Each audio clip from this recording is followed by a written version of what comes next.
मंत्री नितीन गडकरी यांच्या कार्यालयात फोन करून गडकरी यांना ठार मारण्याची धमकी देऊन 100 कोटी रुपयांची खंडणी मागितल्याच्या प्रकरणात नवी माहिती समोर आहे। आरोपी जयेश पुजारीच्या प्रियसीनं नंबर शोधून दिलाय। गडकरींच्या जनसंपर्क कार्यालयातील नंबर शोधून दिलेला होता। आरोपी जयेशच्या प्रियसीची न्यायालयामध्ये तशी कबुली आहे। अधिक माहिती घेऊया आपल्या प्रतिनिधी ज्ञानेश्वर पवार यांच्याकडून। ज्ञानेश्वर, हे एक नेक्सस असल्याचं आता या निमित्तानं समोर येत आहे।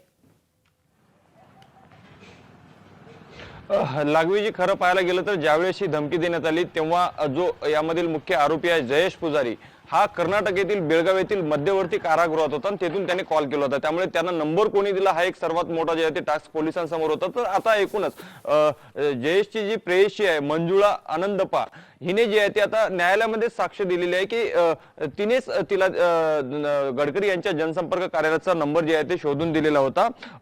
जवळपास 15 मार्च 2023 ला जे आहे ते तिच्या प्रेयसीने जयेशला नंबर शोधून दिला। त्यानंतर 21 मार्च रोजी जयेशने गडकरी यांच्या कार्यालयात कॉल करून त्यांना जे आहे ते 100 कोटीची त्या ठिकाणी मागणी केली आणि सोबतच पैसे न दिल्यास बॉम्बने जे आहे ते ठार मारू गडकरींना अशा पद्धतीत धमकी देखील देण्यात आली होती। त्यानंतर पोलीस यंत्रणा अलर्ट झाली होती। थेट कर्नाटक येथील बेळगाव तुरुंगात जे आहे ते संपर्क साधून जयेशला ताब्यात घेत एकूण धनतोडी पोलीस ठाण्यामध्ये नागपूरच्या या ठिकाणी गुन्हा देखील दाखल झालेला होता।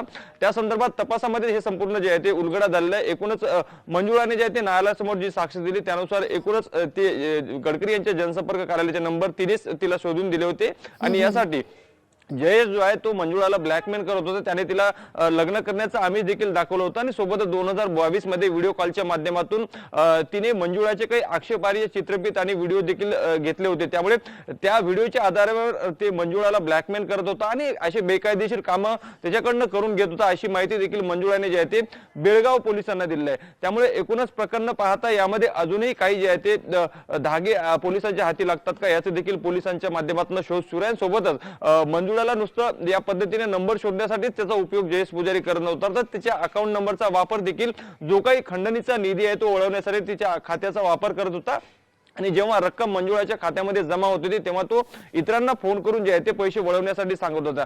त्यामुळे या एकूणच घटना प्रकरणामध्ये जे आहे ते सद्यस्थितीमध्ये तरी मंजुळाला कुठेतरी जयेशकडनं ब्लॅकमेल केलं जात होतं आणि त्याच्या माध्यमातून अशा पद्धतीचे काम जे आहे ते केले जात होते हे समोर आलं आहे। परंतु जयेश व्यतिरिक्त अजूनही काही आरोपींचे यामध्ये जाळं असण्याची शक्यता आहे त्या अँगलने आता पोलिसांचा तपास सुरू आहे। लागवीजी निश्चित। ज्ञानेश्वर, धन्यवाद तुम्ही दिलेल्या एकूणच सविस्तर माहिती करता। लोकशाही मराठी ऐका, पहा, जागरूक रहा।